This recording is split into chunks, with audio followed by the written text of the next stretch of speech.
इसी समाज शब्द की जब हम तद्धित में जाते हैं तो एक सूत्र आता है रक्षति। देखें, जब जब हमें लगता है कि समाज से एक सामाजिक शब्द बनता है, मनुष्य एक सामाजिक प्राणी है, यहाँ पर व्याकरण क्या करता है जरा चिंतन करें।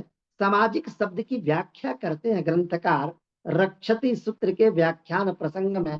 भाष्यकार भी बोलते हैं कि समाजम रक्षति सह सामाजिक। हम सब समाज में जरूर रहते हैं, लेकिन हमारा विशेषण सामाजिक बने, यह शब्द अनवर्थक है। इसमें सामाजिक में अनवर्थता है, अर्थात समाज शब्द से ठक प्रत्यय होकर जो सामाजिक बनता है, ये सामाजिक अनवर्थ इस रूप में है कि यदि हम समाज की रक्षा करते हैं तब तो हम सामाजिक हैं। यदि हम समाज रक्षा वयम न कुर्मः तो हम अपने को सामाजिक व्यक्ति कहें, ये व्याकरण शास्त्र मना करता है। कहता है आप सामाजिक नहीं हो सकते हो। इसलिए व्याकरण कहता है कि हमारा एक दायित्व है कि हम समाज की रक्षा करें। ये रक्षति जो सूत्र है, इसके भाष्य के अध्ययन से बातें आती। अब मैं थोड़ा सा और आगे चलना चाहता हूं। पाणिनि का एक सूत्र है स्व इव मघोनाम तद्धीते। ये समाज के कैसे निर्माण है।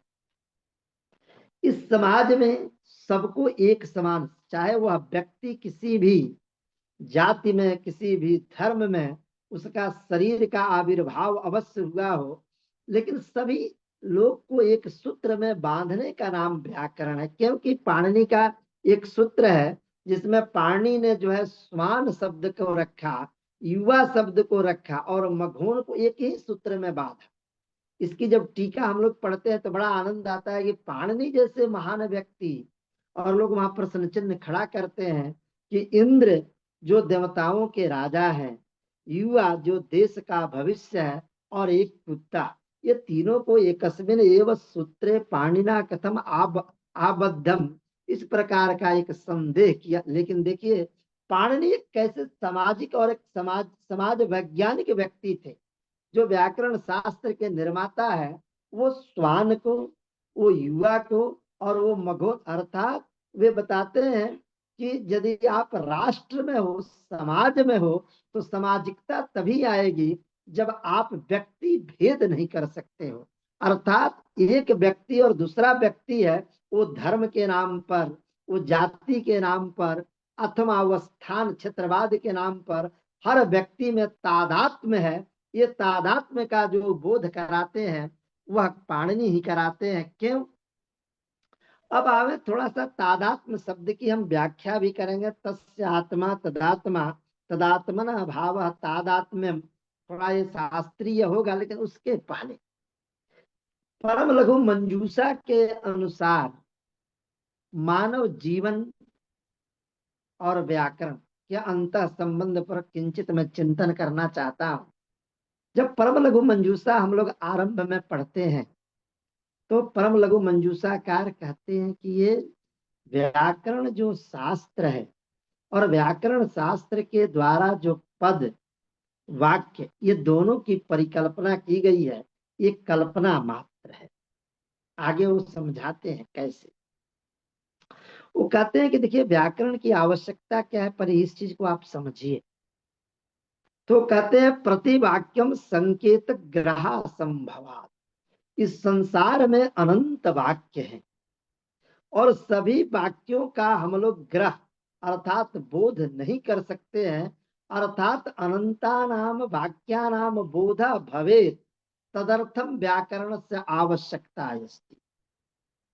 अनंत वाक्य है और हम लोग का जीवन बड़ा छोटा है, हम अनंत वाक्यों का अध्ययन नहीं कर सकते हैं। कहा कि कैसे, तो व्याकरण इसमें क्या करेगा। ये अनंत जो वाक्य हैं, उन अनंत वाक्यों का हम अध्ययन कैसे कर सकते हैं, ज्ञान का हम वर्धन कैसे कर सकते हैं कम समय में। तो कहते हैं यहीं पर व्याकरण का प्रयोजन भी एक प्रकार से तिरोहित है। वे बतलाते हैं कि वाक्य में पद है और पद में प्रकृति प्रत्यय है, अर्थात प्रकृति प्रत्यय को जोड़ करके पद का निर्माण। पदा नाम समूह वाक्यम, यद्यपि वाक्य की बहुत परिभाषाएं हैं, एक तिंग वाक्यम, लेकिन पदानाम समूह वाक्यम। आइए फिर वो क्या कहते हैं, वे कहते हैं कि ये वाक्य में जो प्रकृति प्रत्यय की के को जोड़ा गया ये कल्पना मात्र है, ये वास्तविक नहीं है। और प्रकृति जन्य जो अर्थ है, प्रत्यय जन्य जो अर्थ है, ये दोनों अर्थों का जब हम समन्वय करते हैं तो पदार्थ बनता है, और एक पदार्थ दूसरे पदार्थ से जब अन्वय होता है तब वो वाक्यार्थ बनता है। ये सब कुछ कल्पना मात्र है। तो व्याकरण शास्त्र का कार्य तो कल्पना मात्र है। फिर आगे वे क्या कहते हैं कि शास्त्र मात्र विषयम परिकल्पयन्ति स्म, अर्थात शास्त्र का वहां अर्थ करते हैं कि व्याकरण जो है वह व्याकरण केवल परिकल्पना मात्र है, अर्थात व्याकरण से कल्पना ही की जा सकती है। फिर आगे क्या कहते हैं, ठीक है व्याकरण कल्पना तो अवश्य करता है, लेकिन आप जरा चिंतन करो कि एक परिकल्पना करने वाला जो शास्त्र है, यदि शब्द का जो हम एक दूसरे से भाव का संप्रेषण करते हैं, और भाव के संप्रेषण में अर्थ का कितना बड़ा महत्व है, और ये सृष्टि काल से ही आरंभ से चलता है। तो जो हम अपने भाव का संप्रेषण करेंगे, उस भाव के संप्रेषण में अर्थ का ज्ञान आवश्यक है, और अर्थ का ज्ञान उस प्रकृति प्रत्यय के अधीन है। तो केवल शास्त्र की जो प्रक्रिया है वो प्रक्रिया कल्पना प्रसूत है, और प्रक्रिया का जो जनक है वह व्याकरण, और वह व्याकरण शास्त्र वेदांग है। फिर आगे चल के कहते हैं और यह बतलाते हैं कि वो जो वेदांग व्याकरण शास्त्र है उसका एक नाम है शब्द शास्त्र। फिर आगे वे क्या कहते हैं कि ये जो शब्द शास्त्र है उसमें जो शब्द लगा है यह शब्द मित्रों नित्य है, ये नित्य शब्द है। और फिर नित्य शब्द होने से फिर आगे क्या बताते हैं कि शब्द नित्य है, ये कहने का तात्पर्य क्या है। तो वे कहते हैं कि जिस तरह सृष्टि क्रम से चलेगी और सृष्टि जब प्रलय काल तक पहुंचेगी तो ये नित्य वस्तु कभी नष्ट नहीं है, इसका जीवन में प्रत्येक क्षण में उपयोग होता रहेगा। कैसे उपयोग होगा, तो उन्होंने एक चीज बताया कि सबसे पहले एक मनुष्य दूसरे मनुष्य से जुड़ता है, तो जोड़ने का प्रधानम एकम कारणम किमस्ति शब्द कारणम, और उस शब्द को अनुशासन में परिवर्तित करने का कार्य है व्याकरण शास्त्र का। आज मानव के जीवन में एक मानव का दूसरे मानव के साथ जो व्यवहार है, उस व्यवहार में कहीं न कहीं संदेह की जो समस्या आ रही है, और एक मानव दूसरे मानव से दूर हो रहा है, उसमें शब्द प्रयोग की जो विधा है वह शब्द प्रयोग विधा कुछ ना कुछ वह संदेहजनक या गलत विधा है, जिसके कारण एक व्यक्ति दूसरे व्यक्ति से जुड़ नहीं पाता है। यही कारण है कि पतंजलि ने सबसे पहला वार्तिक बनाया शब्दानुशासनम, शब्द का अनुशासन। तो मुझे कहना है कि व्याकरणम यद्यपि प्रकृति प्रत्यय के कल्पक शास्त्र का नाम व्याकरण है, जो वेदांगत्वेन नित्य शास्त्र है, और यह नित्य शास्त्र अप्रतिहत गति से आता है, यह मानव को मानव से जोड़ता है शब्दों के अनुशासन के माध्यम से। हमें शब्दों के बीच में अनुशासन होना चाहिए, तभी शब्दानुशासनम। पतंजलि सबसे पहले लिखते हैं कि शब्दानुशासनम, शब्द का अनुशासन हो, शब्द से ही प्रीति और शब्द से ही बैर। यही शब्द को आगे कहते हैं वो कि यह शब्द विवर्तवाद का जन्म देता है। विवर्तवाद का तात्पर्य क्या है, विवर्तवाद का एकमात्र तात्पर्य यही है, यदि हम लोग सही सही समझते हैं, कि जो सत्य वस्तु है वो सत्य वस्तु न बोध करा, इसी का नाम विवर्तवाद है। अर्थात वस्तु में अवस्तु का ज्ञान न हो, क्योंकि विवर्तवाद रहेगा तो वस्तु का वस्तुत्व न, अर्थात संसार का वास्तविक बोध कराता है, वो व्याकरण शास्त्र कराता है। हम एक व्यक्ति को दूसरे व्यक्ति के रूप में जानते हैं, वो व्याकरण के माध्यम से जानते हैं। कैसे, हम आगे अब इस पर चल रहे, जरा व्याकरण शास्त्र की परिभाषा पर विचार करें और व्याकरण को देखेंगे तो व्याकरण कहते हैं।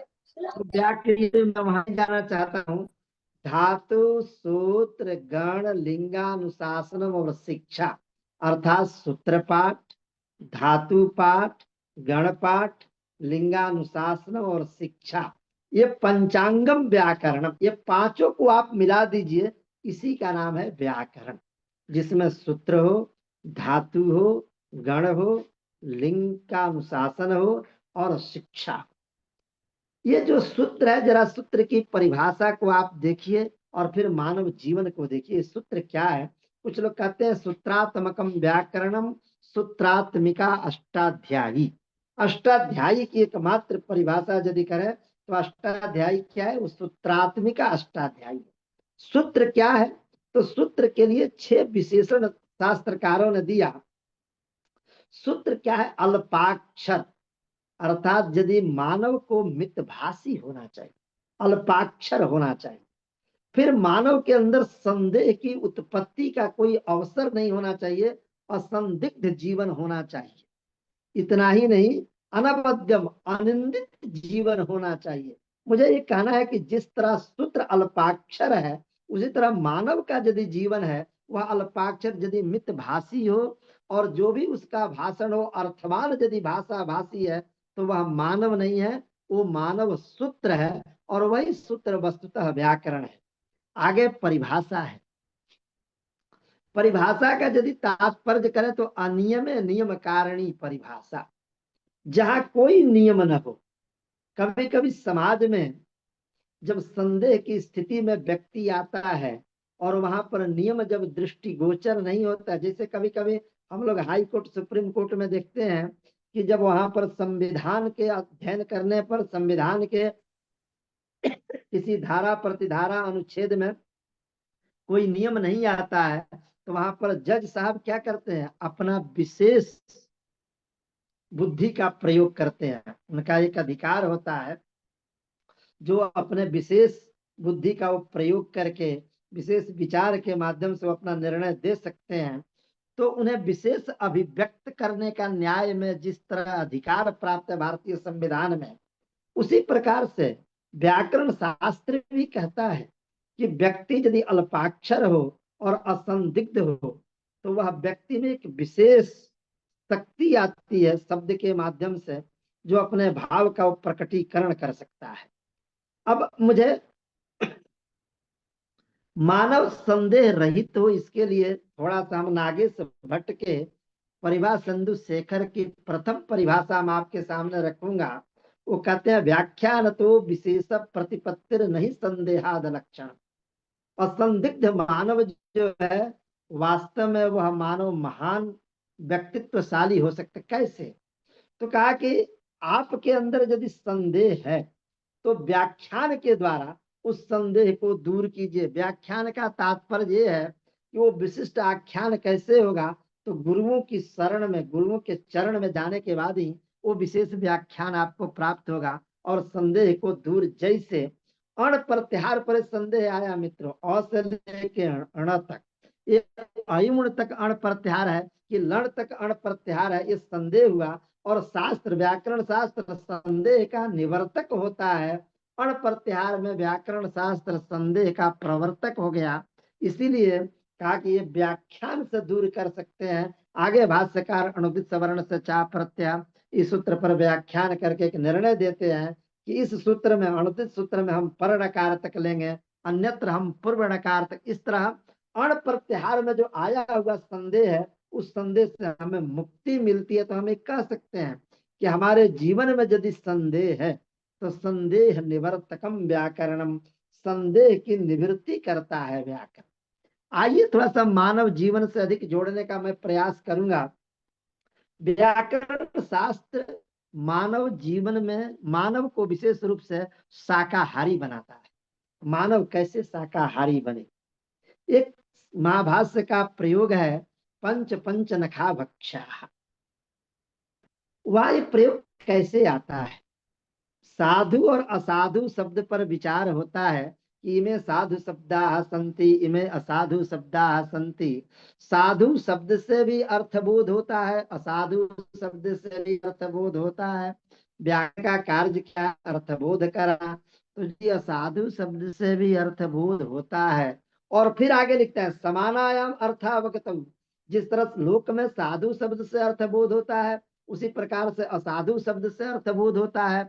तो फिर हम साधु शब्द का अध्ययन क्यों करें? फिर आगे वो बताते हैं कि साधु शब्द पूर्वक यदि हम अर्थ का बोध करते हैं तो हम अभ्युदय को प्राप्त होंगे। उसी क्रम में हमें वो साधु साधु पर न जाते, उसी क्रम में वो कहते हैं पंच पंच नखा भक्षा। अर्थात फिर आगे वो कहते हैं कि पंच पंच नखा भक्षा अर्थात पंच नख का भक्षण करना चाहिए। तो इसे तो हिंसा है, ये ऐसा उन्होंने क्यों कहा? फिर आगे वो कहते हैं खेदात यम प्रवृत्ति यथा खेदात स्त्री सु प्रवृत्ति भवती। ये थोड़ा निंदा वाक्य है। खेदा उसी प्रकार कहते हैं कि क्षुधा की तृप्ति के लिए खेदात यदि भोजन के प्रति आपकी प्रवृत्ति है तो पंच पंच नखा भक्षा, आप पंच नख खा सकते हो। लेकिन टीकाकार आगे कहते हैं कि ऐसा नहीं, आप भरसक प्रयास कीजिए कि खेदात तो ये निंदित चीज है। आप पंच नख की तरफ आप प्रवृत्त न होकर के फिर आगे क्या कहते हैं कि अभक्षो ग्राम कुटहा अभक्षो ग्राम सुकरहा। आगे वो बोलते हैं कि मानव का जीवन कैसा होना चाहिए?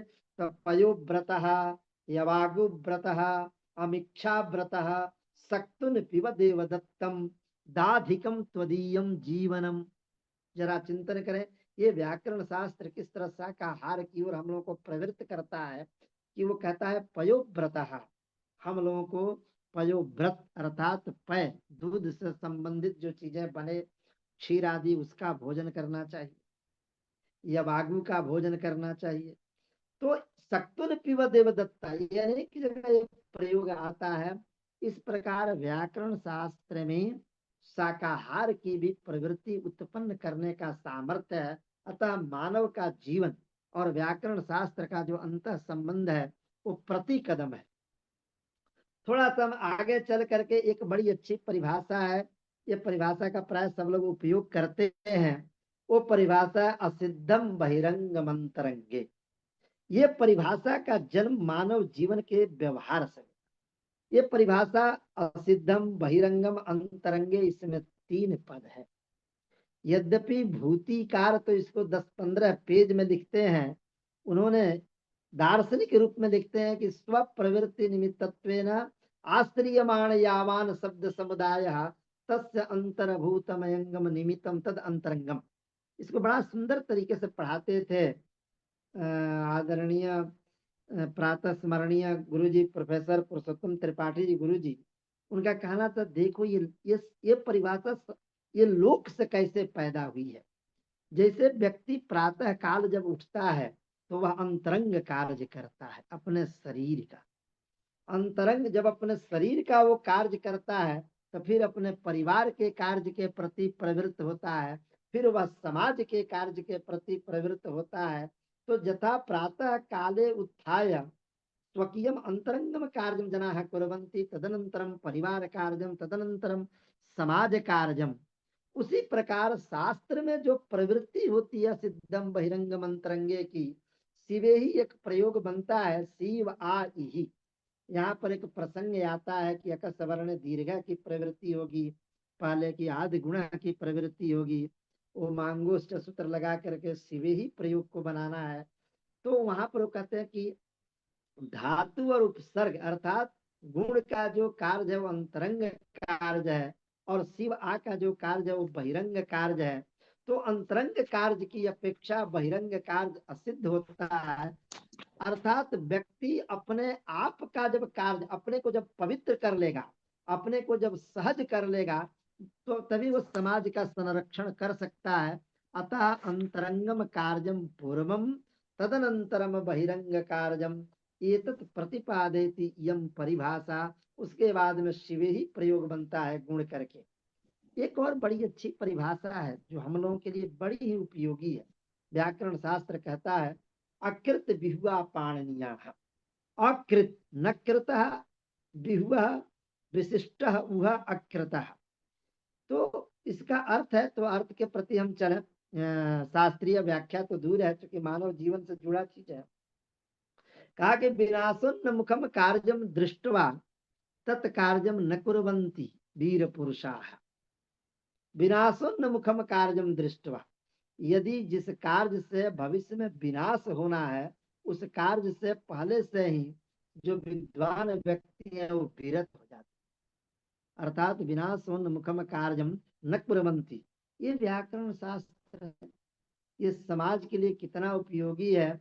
आज हम लोग अपने छोटे छोटे स्वार्थ को मन में रख करके और हम विनाशोन्मुख भी कार्य करते हैं, क्योंकि हमें तात्कालिक स्वार्थ की सिद्धि होती है। वस्तुतः ये उत्तम नहीं है। ये परिभाषा कहती है, एक प्रयोग है सेदुषः प्रयोग बनता है। सामान्य रूप से मैं यहाँ रखूं, सेद वस अस। अब यहाँ पर सेद धन वस, वस को देख करके दो चीज है, एक संप्रसारण की प्राप्ति है, व को उ कर देना है, और उसी वस को देख करके ईट का आगम, चूंकि बलादी है, बलादित्वात ईट का आगम। आप एक चिंतन कीजिए, यदि वस के वकार को संप्रसारण करके उ कर देंगे तो सेद उस इस स्थिति में वो बलादी नहीं रहेगा। बलादित्व का नष्ट, बल प्रत्याहार है, बल हो आदि में जिसके बलादी, तो वस बोलेंगे तो बलादी होगा। लेकिन जब वह उ में कन्वर्ट बदल जाएगा तो उस परिस्थिति में वह बलादी नहीं रहेगा। तो ये कहते हैं कि हम ईट इसलिए नहीं करते हैं कि भविष्य में हमको सेतुस प्रयोग बनाना है और वह जो है संप्रसारण होना तय है, वह जो है उ हो करके ही रहेगा। तो जब उ हो जाएगा तो जिसके कारण ईट आया वो बलादी ही नष्ट हो जाएगा। तो बलादित्व जब नष्ट हो जाएगा तो फिर वहां पर ईट हो ही नहीं पाएगा। तो इसने कहा कि विनाशोन्मुखम कार्यम दृष्टवा, जिस तरह वकार से स्थान उकार निश्चित है अस्ति, बलादित्वस्य नाशो भविष्यति, तस्मात् अत्र इडागम न करणीय, बलादित्वा भावात् संप्रसारणम एव कर्तव्यम।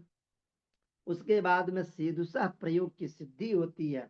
तो मुझे कहना है कि यदि हमारे जीवन में कुछ लगता है कि यदि किंचित प्राप्ति के बाद यदि ये महाविनाश बनने की संभावना है, तो व्याकरण शास्त्र हमें इस ओर प्रेरित करता है कि नहीं मित्रों, विनाशोन्मुखम कार्यम दृष्टवा तत्प्रयुक्त निमित्तम किमपि अन्यम कार्यम न करणीयम।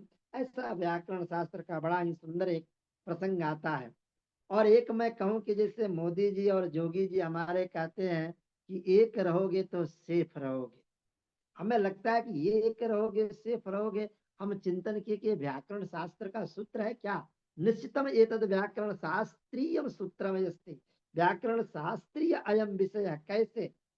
एक और परिभाषा है, एक योग निर्दिष्टानाम सहवा प्रवृत्ति सहवा निवृत्ति। एक योग निर्दिष्टानाम, एक सूत्र में यदि 2 4 5 पद निर्दिष्ट है, उच्चरित है, तो उनकी प्रवृत्ति और निवृत्ति एक साथ होती है। यदि अलग अलग हो जाएगी तो फिर अर्थ में अंतर आ जाएगा। एक योग निर्दिष्ट कैसे? देखिए, अलग हुआ जब वो, जब एक साथ नहीं हुआ तो सेफ नहीं रहा। कैसे? इसका मैं उदाहरण दे रहा हूं। एक सूत्र अष्टुनाष्टु, और अष्टुनाष्टु सूत्र जो है न पदांता टोर नाम में आता है। उसका उदाहरण है सठ संता। सठ संता न पदांता टोर नाम में अष्टुत्व का निषेध करता है। अब देखिए, ये अष्टुत्व का निषेध, अष्टुत्व न हो इसके लिए न पदांता टोर नाम है। संयोग क्या हुआ कि वहां पर अष्टुना में स और ट, स का परित्याग हुआ, केवल टू आया। अर्थ बना कि पदांतात टवर्गात, पदांत टवर्ग टोर नाम। तो पदांतात टवर्गात, पदांत टवर्ग से परे नाम शब्द को छोड़कर अष्टुत्व का निषेध। अब पदांत शकार से परे अष्टुत्व के निषेध की चर्चा ने क्यों? एक योग, अष्टुना अष्टु एक ही योग है, एक ही सूत्र है, उसमें स वहीं रह गया, केवल टो आया। परिणाम क्या हुआ? सर्पिष्टमम, सर्पिस धन तमम। यहाँ पर अष्टुत्व हो गया, अष्टुत्व का निषेध नहीं हुआ। यद्यपि न पदांता टो न सूत्र की उत्पत्ति निषेध के लिए है, लेकिन वो केवल टो को रखा, सो को नहीं, स को नहीं रख सका। अतः निषेध विधायक यह सूत्र सर्पिष्टम में निषेध नहीं कर सका। ये मुझे कहना है कि एक रहोगे तो सेफ रहोगे। ये कस सूत्रात्मक यद वाक्यम वर्तते, अस्य वाक्यस्य आधारशीला एक योग निर्दिष्टानां सहवा प्रवृत्ति सहवा निवृत्ति इति व्याकरण शास्त्रे वर्तते। अब हम थोड़ा सा चाहूंगा कारक प्रकरण में आने के लिए। देखा जाए व्याकरण शास्त्र की जो निष्पत्ति है, हमने ऐसे नहीं कहा कि यह नित्य शास्त्र है। ये नित्य शास्त्र होने के पीछे कारण है। जिस तरह ब्रह्मा के मुखमंडल से वेद का आविर्भाव होता है, उसी प्रकार से कहा जाता है व्याकरण शास्त्र से प्रथम प्रवक्ता का। तो वस्तुतः व्याकरण शास्त्र के प्रथम प्रवक्ता ब्रह्मा है, और ब्रह्मा से ये व्याकरण शास्त्र बृहस्पति को प्राप्त होता है, बृहस्पति से इंद्र को प्राप्त होता है, और इंद्र से भारद्वाज को, भारद्वाज से ऋषियों को, और ऋषियों से फिर विद्वानों को, और विद्वानों के बाद उपाध्याय को प्राप्त होता है। एक कारक में प्रकरण आता है, उपाध्यायात अधीति। देखिए व्याकरण शास्त्र का शिक्षा शास्त्र में जो बीएड वगैरह लोग करते हैं, वहां पर भी व्याकरण शास्त्र का किस तरह उपयोग हो रहा है। कहा कि उपाध्यायात अधीत, यहाँ पंचमी विभक्ति की गई। कहा पंचमी विभक्ति क्यों यहाँ पर करते हो, विभक्ति पंचमी विभक्ति के पीछे का कारण क्या है। तो पाणिनि छातोपयोगे नियम पूर्वक विद्या स्वीकारे। जहां पर नियम पूर्वक विद्या को हम स्वीकार करते हैं, स्वीकार का तात्पर्य है नियम पूर्वक विद्या का ग्रहण करना। नियम पूर्वक क्या है इसकी व्याख्या आगे हम जरूर करेंगे, लेकिन नियम पूर्वक विद्या का यदि स्वीकार यह अर्थ घटित होगा, तब उपाध्याय में पंचमी विभक्ति होगी। यदि यह अर्थ घटित नहीं होगा तो पंचमी विभक्ति नहीं होगी। ये विभक्ति के माध्यम से विद्या को कैसे ग्रहण किया जाता है, ये चीज व्याकरण शास्त्र बता रहा है। व्याकरण अर्थात विद्या ग्रहण करने की जो विधि है, तरीका है, उस तरीका को विभक्ति के माध्यम से बताता है। आगे वो कहते हैं कि जैसे नटस्य गाथाम शृणोति, एक नट है वो नृत्य करता है, नृत्य से भी बहुत विद्या की व्याकरण शास्त्र की तो उत्पत्ति नृत्य से ही है। नृत्य से नृतावसाने नटराज राजो ननाद ढक्काम नव पंचवारम। यहाँ क्या लिखते हैं, नटस्य गाथाम शृणोति, अर्थात यहाँ पर नियम पूर्वक विद्या का उपयोग नहीं किया गया। ये गुरु है, जो जो गुरु बैठता है और उसके चरणों में शिष्य बैठता है, फिर वो विद्या का संस्कार होता है। संस्कारोत्तर काल में वह व्याकरण का अध्ययन करता है, उसके बाद तो वो वेद का। तो नियम पूर्वक का तात्पर्य है संस्कार से संस्कृत जो विद्यार्थी है, वो जब अपने गुरु के चरण में बैठता है, तब वहां पर अध्ययन, तो वहां पंचमी विभक्ति होती है। कहीं कहीं ये भी अर्थ आता है कि उपाध्याय के बारे में ये भी लिखा जाता है कि अर्थम गृहीत्वा, जो गुरु जी लोग पढ़ाते थे वो उपाध्याय होते थे। इस तरह का वर्णन आता है, हालांकि बहुत ही प्रमाणिक वर्णन हमें नहीं कहीं मिला है। तो वहां पर पंचमी विभक्ति हुई। आगे हम देखें कि ये जो उपाध्याय पढ़ाते हैं वो शिष्यों के बारे में, शिष्य किस तरह के होते हैं। अर्थात एक वह शिष्य होता है जो अनवरत अध्ययन करता है, एक वह शिष्य होता है जो अनवरत अध्ययन नहीं करता है। ऐसे शिष्यों के बारे में अध्ययन कराता है व्याकरण शास्त्र, कि ये छात्र किस प्रकार के होते हैं। जैसे हमारा जीवन है, मानव जीवन का एक बहुत उपयोगी जीवन है, वो छात्र जीवन है। तो उसमें एक सूत्र आता है, काला धनो अत्यंत संयोगी। उसका बड़ा सुंदर उदाहरण है, मासम अधीते क्रोशम अधीते। एक वह छात्र है जो महीने भर पढ़ता है। ये मासम में जो द्वितीय विभक्ति है, ये द्वितीय विभक्ति बताता है कि छात्र कैसा है। अर्थात वह छात्र जो महीने भर केवल विद्या अध्ययन करता है, अर्थात महीना जो 30 दिनात्मक जो महीना है और उसके अध्ययन है, दोनों का अत्यंत संयोग है। एक ऐसे छात्र होते हैं जो महीने में 2 दिन ही पढ़ करके छोड़ देते हैं। ऐसे छात्रों के लिए षष्ठी विभक्ति का प्रयोग करता है व्याकरण, कहता है मासस्य द्विरधीति। एक ऐसे विद्यार्थी है कि वो अपने जब स्कूल को जाता है, हालांकि आजकल तो मना है कि आप मार्ग में यदि चलते हैं तो आप पढ़ते हुए मत चलिए, उस समय का होता होगा मार्ग में किसी प्रकार की बाधाएं नहीं रहती होगी, और शिष्य जो है अपने घर से और उस विद्यालय तक जाता होगा गुरुगृह, तो उसमें केवल विद्यार्थी चलते होंगे, इस तरह का मार्ग रहा होगा। तो वहां पर एक कहते हैं कोसम अधीत, अर्थात तो एक कोस पर्यंत चलता है, और उसका उस मार्ग के चलते समय भी उसका अध्ययन, अर्थात जिस स्थल से चलता है और समाप्ति पर्यंत उसके अध्ययन चलता है। ये देखें व्याकरण शास्त्र किस प्रकार के छात्रों के बारे में बताता है, कोई हाल होता है कि कोशस द्विरधि, अर्थात कोश में कुछ दूर तक पढ़ा कुछ दूर तक नहीं पढ़ा, इस प्रकार के भी छात्र होते हैं। तो निश्चित रूप से जो छात्र यदि वो 2 दिन ही पढ़ेंगे और वो यदि अपने पूरे मार्ग में बहुत कम ही दूर तक पढ़ेंगे, उनको फल की अपवर्ग की प्राप्ति नहीं हो सकती है। अपवर्ग की तभी प्राप्ति होगी जब उनका अध्ययन और वो काल दोनों का समन्वय बिल्कुल जुड़ा रहेगा, तभी अध्ययन हो सकता है। आगे थोड़ा सा मैं कहूंगा कि ये व्याकरण शास्त्र अध्ययन के बारे में बताया कि कैसे अध्ययन होना चाहिए। तो अध्ययन के जो प्रक्रिया है वो 4 प्रकार की होनी चाहिए। चतुर्विश्च काली विद्या उपयुक्ता आगम काल, स्वाध्याय काल, प्रवचन काल, व्यवहार काल। आजकल एनईपी में भी इसका ठीक से हम लोग अध्ययन करते हैं। तो नई शिक्षा नीति में ये व्याकरण का जो नियम है, इस नियम को वहां पर भी ग्रहण किया गया है। एक आगम काल होना चाहिए, एक स्वाध्याय गुरु के पास जा करके विद्या ग्रहण करना, फिर वो विद्या गृहीत विद्या का स्वाध्याय करना, फिर उसको पठन पाठन में लाना और अपने चरित्र में फिर लाना। यही व्यवहार काल में जो चरित्र में विद्या आती है, इसी विद्या को दीक्षांत समारोह में व्रत दीक्षित विद्यार्थी होता है। व्रत दीक्षित, स्नात दीक्षित, विद्या दीक्षित, व्रत दीक्षित।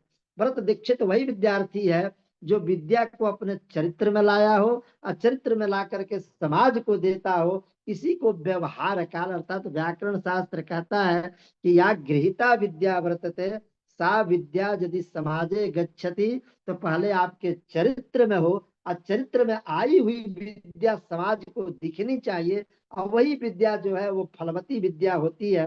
फिर थोड़ा सा आगे देखा जाए कि अहिंसा को व्याकरण शास्त्र कैसे जन्म देता है, अर्थात अहिंसात्मक समाज के निर्माण में व्याकरण शास्त्र से किम औचित्यम एतदपि व्याकरणम बोधयति।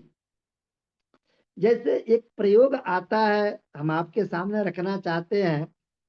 वार्तिक है भक्षेर अहिंसार्थस्य न, ये कारक प्रकरण का है और एक कंपटीशन में भी, प्रतियोगिताओं में भी ये बहुत प्राय कई बार आया है। वहां पर एक प्रयोग आता है, वस्तुतः ये गति बुद्धि प्रत्यय वसनार्थ शब्द कर्म का कर्मकाणा मणि करता, ये जो सूत्र है, ये सूत्र के नीचे ये वार्तिक है।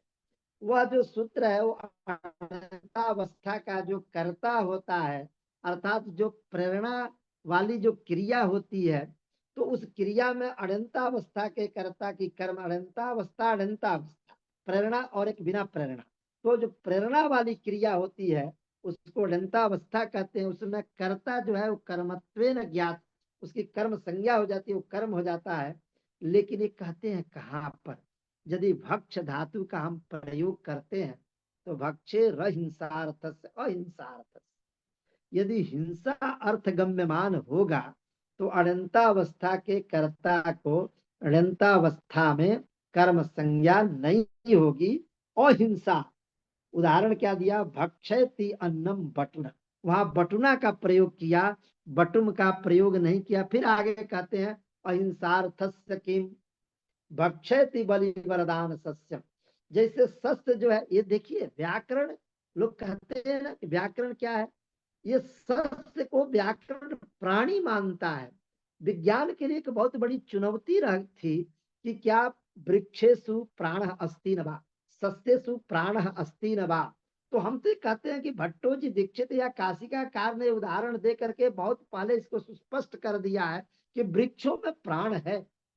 और तभी तो जो है अहिंसार्थस्य किम, ये इसका जो निषेधात्मक अंश है या प्रश्नात्मक जो अंश है, भक्षयति बलि वरदान सस्यम, बलि वर्द में अनंतावस्था का कर्ता जो बलि वर्द है, वो बलि वर्द में द्वितीय विभक्ति इसीलिए हुई कि वह जो खाता है सस्य को, वह सस्य खाता है तो हिंसा करता है।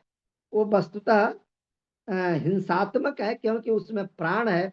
ये देखे कि चिंतन करें कि मानव के जीवन में एक एक सस्य को भी प्राणी माना गया, और वो प्राणी माना गया और उसके भोजन करने से हिंसा मानी गई, और हिंसा एक प्रकार का पाप है।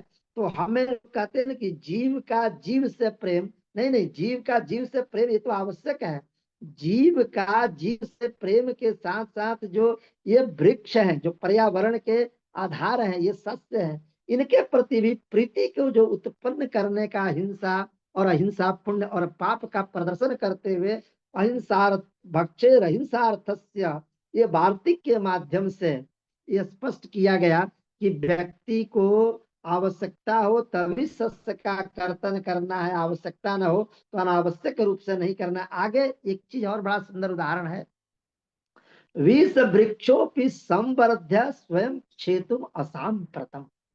ये मानव मूल्य का इतना बड़ा उदाहरण हमें नहीं लगता है कि हमें अन्यत्र सुलभ होगा।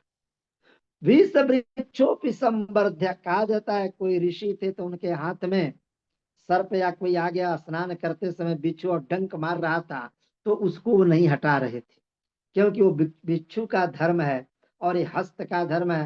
हमारे गुरु जी प्रोफेसर शशिधर मिश्र महोदय आसन, उनको एक शिष्य जो है मच्छरदानी प्रदान किया, तो गुरुदेव ने जब रात में शयन किए, प्रातः काल उठे तो कहे कि ये रविशंकर, ये देखो ये जो मशक थे, वो मशक को आज रात में भोजन नहीं मिल पाया है, इसलिए मच्छरदानी को हटा दो। हालांकि ये कहने से स्वास्थ्य विभाग आजकल नाराज होगा, लेकिन एक उदात्त विचार जरा देखा जाए मेरे गुरुदेव को, प्रोफेसर शशिधर मिश्र जी गुरु जी का, ठीक उसी प्रकार से मैं यहाँ कहना चाहूंगा कि यहाँ जो प्रयोग आया कि विष वृक्षोपी संवर्ध्य, यद्यपि संवर्ध्य क्रिया को हम देखेंगे और कर्तुरीप सिद्धतमम का चिंतन करेंगे तो संवर्ध्य क्रिया का जो कर्ता होगा, वो कर्ता को, उस कर्ता में रहने वाली संवर्ध्य क्रिया, उस क्रिया के द्वारा फलाश्रयत्वेन कर्म संज्ञा विष वृक्ष का हो जाएगा।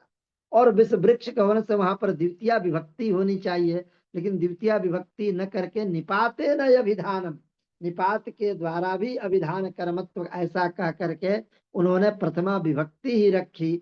ये तो व्याकरण शास्त्र की प्रक्रिया है। मानव जीवन को इससे क्या मिला? मानव जीवन को यह मिलता है कि विषस्यापि वृक्षस्य हम यदि रोपण करता इसमें तो मम धर्म है अस्ति, मम दायित्व अस्ति विष वृक्षस्य संरक्षणम। ये बता करके वो बताते हैं कि हमारे यदि कोई शत्रु भी हो तो हम शत्रु के लिए कुछ ऐसा न करें जिससे उस शत्रु भी उसका प्रतिघात हो, अर्थात शत्रु के भी प्रतिघात से निषेध करके एक हिंसा मुक्त साम्राज्य की स्थापना में व्याकरण शास्त्र की बहुत महनीय भूमिका है। ऐसा जो है हमें विष वृक्षोपि समृद्ध स्वयं क्षेत्र सांप्रतम। आगे थोड़ा सा देखें, गति बुद्धि इसी सूत्र के क्रम में कहता है शत्रुन अगमयत स्वर्गम, शत्रवः स्वर्गम अगच्छन, शत्रवः, ये शत्रु जो है ये करता है और इसी शत्रु को शत्रुन अगमयत स्वर्गम, अड़ंतावस्था के कर्ता को जब अड़ंतावस्था अगमयत करते हैं तो वहां पर कर्म संज्ञा। आप ये चिंतन करते हैं कि ये उदाहरण दे करके समाज को व्याकरण क्या बताता है? स्वर्ग का मतलब है कि जीवन के सर्वोत्कृष्ट वस्तु की प्राप्ति। ये सर्वोत्कृष्ट वस्तु की प्राप्ति का जो अधिकार है व्याकरण शास्त्र बड़े ही उत्तम रूप से प्रदान करता है। और ये कहता है कि यदि मम शत्रवः अपि वर्तन्ते ते शत्रवः अपि स्वर्गस्य अधिकारिणः सन्ति, यदि संभव हो तो इस अधिकार को प्रदान करने में हमें सहयोग करना चाहिए। इसीलिए तो हम सामाजिक प्राणी हैं, समाजम रक्षति इति सामाजिक, तभी तो संभव होगा। और थोड़ा सा हम लोग कारक प्रकरण में ही एक चिंतन करते हैं, आता है कि अविनीतम विनयम याचति। मानव जीवन में विनय का बहुत बड़ा उपयोग है, अर्थात अविनयी जन को विनयी बनाना, क्योंकि विद्या ददाति विनयम विनयात याति पात्रताम। आजकल तो लोग कहते हैं विद्या ददाति विनयम, विद्या विनय नहीं, विद्या ददाति पैकेजम। यही कारण है कि लोग आजकल बीएड वो कर रहे हैं, बीकॉम इंजीनियरिंग की पढ़ाई कर रहे हैं और मैनेजमेंट की पढ़ाई, जहाँ पैकेज की प्राप्ति हो। लेकिन देखें व्याकरण शास्त्र क्या कहता है कि अविनीत, यदि कोई व्यक्ति अविनीत भी हो तो उसके लिए विनय की याचना करना चाहिए, अर्थात एक सभ्य समाज की स्थापना के लिए विनय युक्त मानव की आवश्यकता है और उसको जो है विनयी हमें बनाना है। यह जो है अध्ययन होता है अविनीतम विनयम याचते, अविनीतात विनयम याचते। यहाँ पर अविनित में जहाँ पंचमी विभक्ति होनी चाहिए वहां पर द्वितीय विभक्ति का प्रतिपादन करते हैं, और द्वितीय विभक्ति संकेत करती है कि अविनीत व्यक्ति में विनीत भाव पैदा करने का काम वैयाकरणों का है। आगे थोड़ा सा देखें कि व्याकरण शास्त्र केवल इतना ही नहीं है, कुछ निंदा वाक्य पर समास प्रकरण में विशेष रूप से चर्चा किया गया है कि निंदा को लेकर के भी समाज में जब हमको सम्मान मिलेगा तो निंदा की भी चर्चा होती है। सम्मान के लिए भी व्याकरण शास्त्र में बहुत उपयोग किया गया, लेकिन थोड़ा सा पहले हम निंदा के लिए एक प्रयोग आता है वैयाकरण खसूची। ये व्याकरण शास्त्र वैयाकरणों के भी पीछे पड़ा है। होता है लोग कहते हैं रक्षार्थम वेदानाम इदम व्याकरणम, कुछ लोग कहते हैं कि नहीं नहीं आजकल मानव रक्षार्थम इदम व्याकरणम, वेद रक्षार्थम व्याकरणम एकम प्रयोजनम यस्ति, लेकिन मानव रक्षार्थम अपि इदम व्याकरणम ये भी है। कैसे? तो जो व्याकरण खसूची है, अर्थात जब व्याकरण में कोई प्रश्न करता है कि भाई किस सूत्र से धुट हुआ, और उस समय वह खसूची आकाश के ऊपर यदि देखता है, तो ऐसे लोगों के लिए समास में कुत्सितानी कुत्सनी करके एक सूत्र है। कहता है कि कुत्सित अर्थ में वहां पर तत्पुरुष समास किया, वैयाकरण चासु खसूची, वैयाकरण खसूची। ये कितना अच्छा ये प्रयोग है, यद्यपि ये निंदा निंदा अर्थ का बोध कराता है, लेकिन हम लोगों जैसे व्यक्ति को बताता है कि आप व्याकरण खसूची मत बनो। व्याकरण में जैसे प्रांगेश जी ने कहा कृत भूरी परिश्रमा, ये परिश्रम के पहले कृत है और भूरी शब्द है। तो जब तक हम कृत भूरी परिश्रम नहीं करेंगे तो व्याकरण शास्त्र को कैसे समझें? तो व्याकरण शास्त्र में हमारी दक्षता हो, इसके लिए व्याकरण खसूची जैसे प्रयोग है। इतना ही नहीं, एक और निंदा वाक्य देखिए। आजकल बहुत लोग होते हैं कि कार्य के समय तो नहीं आएंगे, लेकिन भोजन के समय में वो उपस्थित हो जाते हैं। ऐसे लोगों के लिए व्याकरण शास्त्र बताता है कि ऐसे लोगों को अलग करता है। कहता है कि पात्रे समितादय, अलुक समास से तत्पुरुष में पात्रे समित का प्रयोग किया। पात्रे समितादय से करके सूत्र है भोजन काले समागता एवं भूता जना पात्रे समिता। ये तत्पुरुष समास, अलुक तत्पुरुष समास करके पात्रे समिता का तात्पर्य, यद्यपि पात्र में सम्मिलित, लेकिन वह अर्थ यह है कि भोजन के समय आते हैं, और जब भोजन नहीं है तो ये जब भोजन कैसे बनाया जाए, भोजन का कैसे निर्माण किया जाए उस समय। तो एक प्रकार से बता रहा है कि हमको समाज से चाहे दुनिया से व्याकरण शास्त्र अलग करके बताता है कि आप भोजन के समय तो नहीं हो, लेकिन भोजन करने के समय उपस्थित होते हो। ये व्याकरण शास्त्र की प्रक्रिया से हमें ज्ञान होता है। एक सूत्र है किम क्षेपे, वहां प्रयोग आता है किम राजा, तो उसका विग्रह करते हैं बाल मनोरमाकार कुत्सितो राजा किम राजा, अर्थात उस राजा से क्या फायदा जिस समाज का कल्याण न कर सके। तो देखिए किम राजा, ये किम राजा यहाँ समास करके और कुत्सितो राजा ऐसा विग्रह करके एक राजा के बारे में भी बताता है कि राजा कैसा हो यदि वो समाज की रक्षा न कर सके तो किम राजा है। अर्थात व्याकरण शास्त्र न केवल प्रजा पर काम करता है, ये व्याकरण शास्त्र किम क्षेपे इत्यादि सूत्र विमर्श द्वारा राजा का भी लक्षण बताता है कि समाजस्य संरक्षणम प्रथममिति दायित्वमय अस्ति किम क्षेपे सूत्र के द्वारा। इतना ही नहीं, सप्तर्षय एक प्रयोग आता है, सप्तते ऋषयः सप्तर्षयः। आप जरा चिंतन कीजिए, समानाधिकरण का वहां विषय है, दिक् संख्य संज्ञायाम सूत्र है। पंच ब्राह्मण, ये प्रयोग नहीं, ये पंच ब्राह्मण आप समास नहीं कर सकते हो, पंच अलग ब्राह्मण अलग, लेकिन सप्तर्षय में सप्त संख्या है, आप यहाँ पर समास कर सकते। क्यों? एक चीज मैं बताऊं कि गगन मंडल में जब हम देखते हैं, और हम लोग जब पिताजी जगाते थे 3 बजे या 2 बजे, तो आकाश में वो सप्तर्षि दिखते थे, और ये सप्तर्षि संज्ञावाचक है। संज्ञा का तात्पर्य है शक्ति उद्बोधकत्व संज्ञा सूत्रत्व, और वो सातों ऋषियों का जब लक्षण के बारे में, समय अभाव है मैं यहाँ आपके सामने नहीं प्रस्तुत कर पा रहा हूँ समय अभाव के कारण, और वो सातों ऋषियों के निहित जो अंदर शक्ति है, वो शक्ति को भी सप्तर से आप प्रयोग की जब आप व्याख्या टीका वगैरह में पढ़ेंगे, यद्यपि सप्तते ऋषयः सप्तर्षयः, ये संज्ञा अर्थ होने पर ही समास की चर्चा है, तत्पुरुष समास किया गया है। तो ये समास की प्रक्रिया से सप्त ऋषि में जो सप्तत्व की संख्या है, वो सप्तत्वारब्ध ऋषियों के गुणों को आधान करने की वहां पर चर्चा आती है। यह है व्याकरण शास्त्र। मित्रों, जब हम चतुर्थी विभक्ति दा धातु के योग में करते हैं, विप्राय धनम ददाती, तो वहां विप्राय गाम ददाती, वहां कितना सुंदर अधिकार की चर्चा है। स्वस्वत्व निवृत्ति पूर्वक परस्वत्व उत्पादन, अर्थात यदि आप जो चीज दे दिए हो उस चीज पर आपका अधिकार खत्म हो गया। जैसे लोग कहते हैं बा कलम खास, चाहे हम लोग रजिस्ट्री करते हैं किसी जमीन की, तो दाखिल खारिज होता है, अर्थात उससे हम खारिज हो गए पूरी तरह। एक आप चिंतन कीजिए कि कितना सुंदर अर्थ को दिया कि इस गौ पर मेरा स्वत्व था, इदानी मम स्वत्वं नास्ति, इत्याकार अर्थ का बोध चतुर्थी विभक्ति करती है। यदि हमारा स्वत्व बना है, मैं दे रहा हूं, तो रजकस्य वस्त्रम ददाती, वहां चतुर्थी विभक्ति। ये जो आदान प्रदान विनिमय की दुनिया में स्वत्व और असत्व का जो विज्ञापन करता है, एतत् कार्यम व्याकरणम करोति।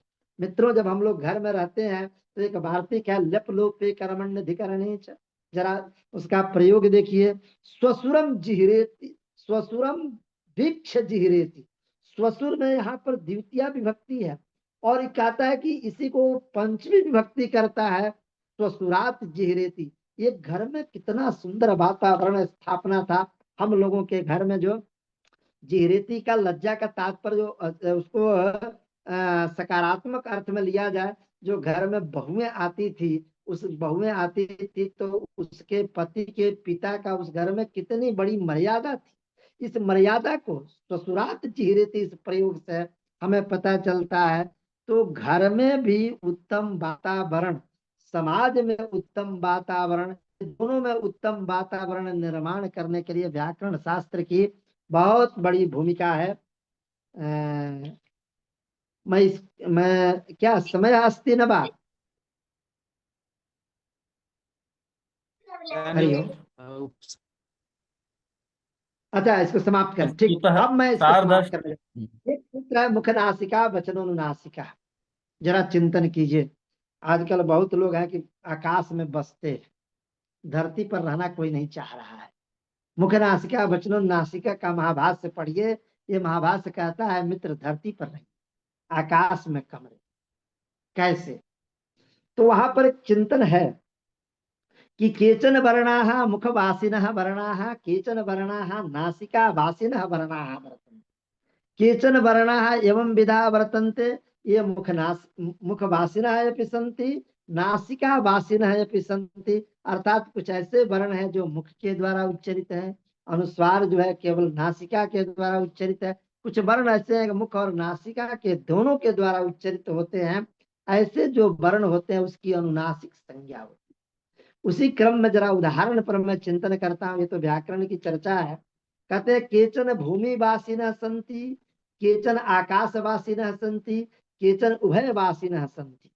फिर वहां आगे भाष्यकार कहते हैं कि जो उभयवासी होते हैं, अर्थात वो क्या होते हैं, तो नासिक नाक स्वर्ग, अर्थात तो वही स्वर्ग के लायक होते हैं। मुझे ये कहना है कि श्रेष्ठ जो व्यक्तित्व है वह धरती पर भी रहता है, आकाश में भी रहता है, लेकिन जिसके अंदर श्रेष्ठता कम है वो तो केवल आकाशगामी होगा, वो धरती पर कहाँ रहना पसंद करेगा।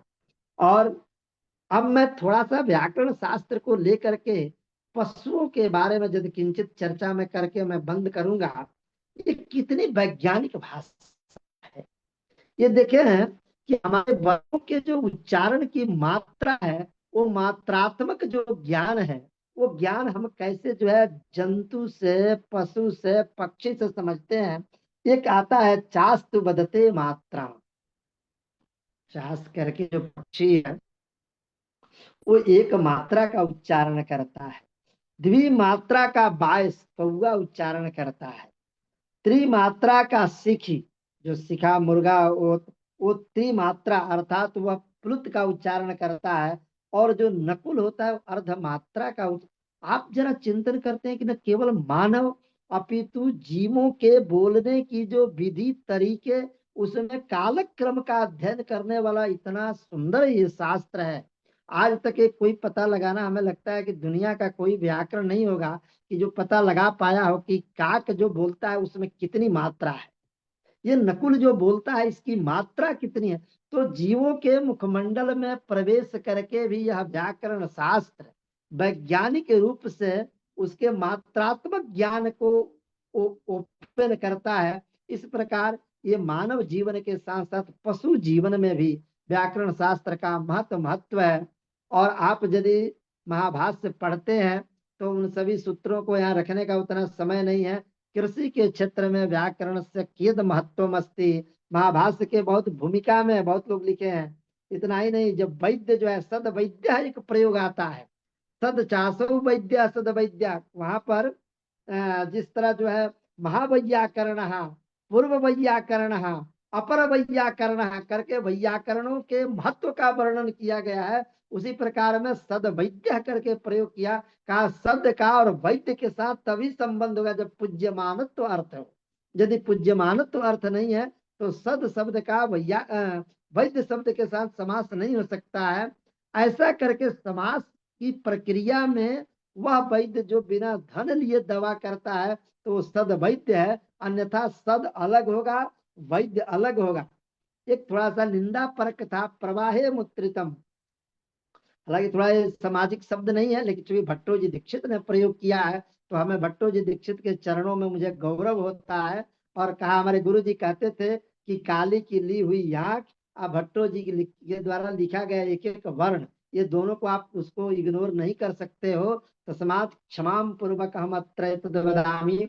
लोग कहते हैं ना, अरे आप क्रोध में व्यक्ति जब अति होता है तो वह विसर्जन जो करता है वो क्रोधात्मक विसर्जन कर, ये कितना सुंदर प्रवाह है। ऐसा करके उन्होंने प्रयोग को उन्होंने ये रखा है।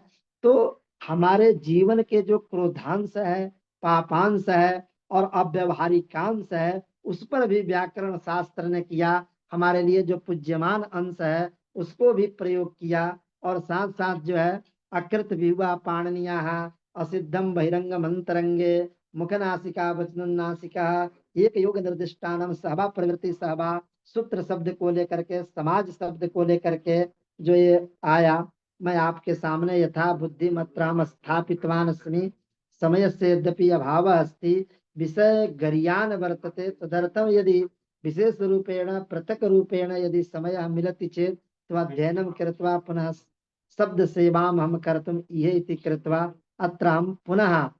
आप सभी को नमस्कार करता हूँ, आप सभी ने मुझे अवसर दिया, मेरी वाणी तृप्त हुई, धन्य हुई, ऐसा मैं मानता हूँ। नमो नमः।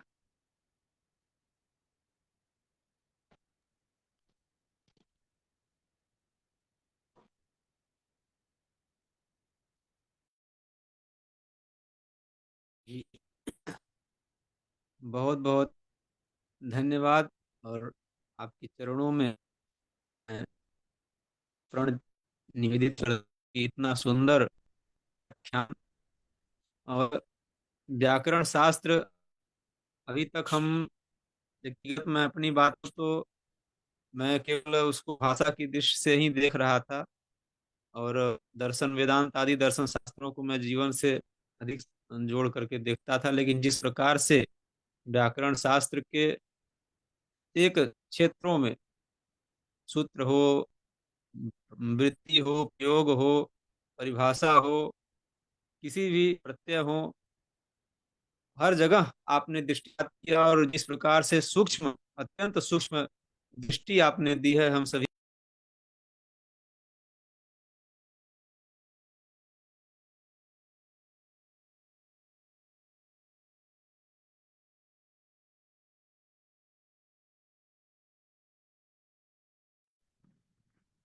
ध्वनि नहीं आ रही है।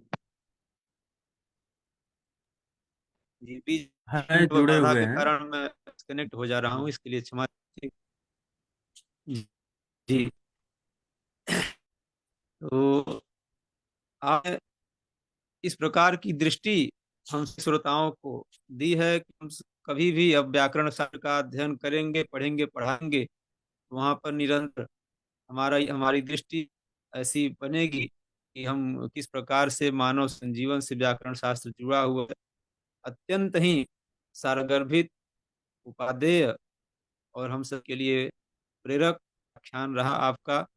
मैं इसके लिए आचार्यवर, परम विद्वान और अत्यंत सूक्ष्म दृष्टि रखने वाले हमारे आज के मुख्य वक्ता आचार्य प्रोफेसर रविशंकर पांडे जी का हार्दिक धन्यवाद ज्ञापित करता हूँ, आभार व्यक्त करता हूँ। और अ,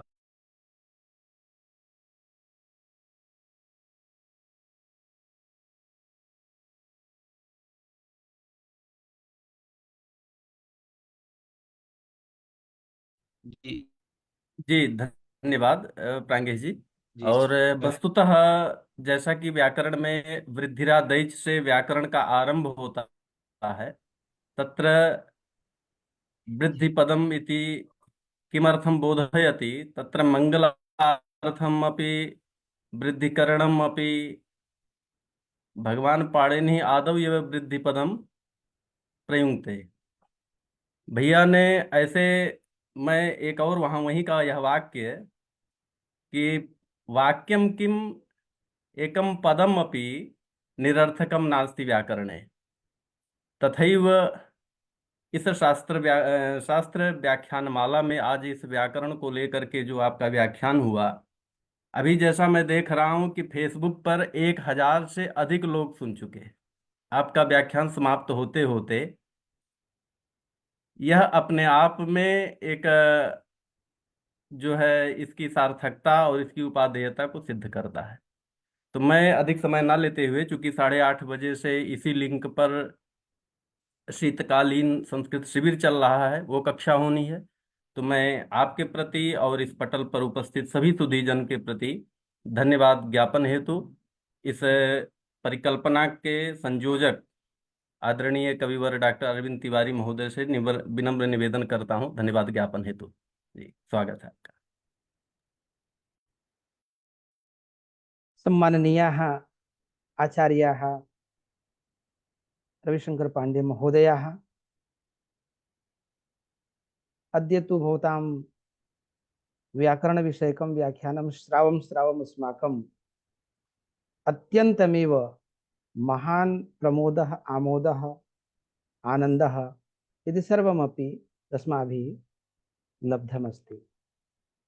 वस्तुतः आपका व्याख्यान इतना प्रासंगिक रहा कि महाभाष्यकार ने जो आरंभ में 5 प्रयोजन सीधे लोक से जो संबंध जोड़ा है, रक्षा, ओह, आगम, लघु, असंदेह, और 13 जो गौण प्रयोजन जो उन्होंने बताया है, सबका आपने सार रूप में शास्त्रीय व्याख्यान के अंतर्गत आपने यहाँ उपस्थापन किया। आपने व्याकरण शास्त्र का जो समाज से संबंध है, जीवों से, वृक्षों से, विष वृक्षों संवर्ध्य स्वयं छेत्तुम असाम्प्रतम का आपने प्रयोग दिया। साथ ही साथ व्याकरण खसूची का जो सुंदर उदाहरण था, इसी प्रकार से आपने अपने वैदुष्यपूर्ण व्याख्यान से आज के इस व्याख्यान को परिपूर्णता प्रदान की है।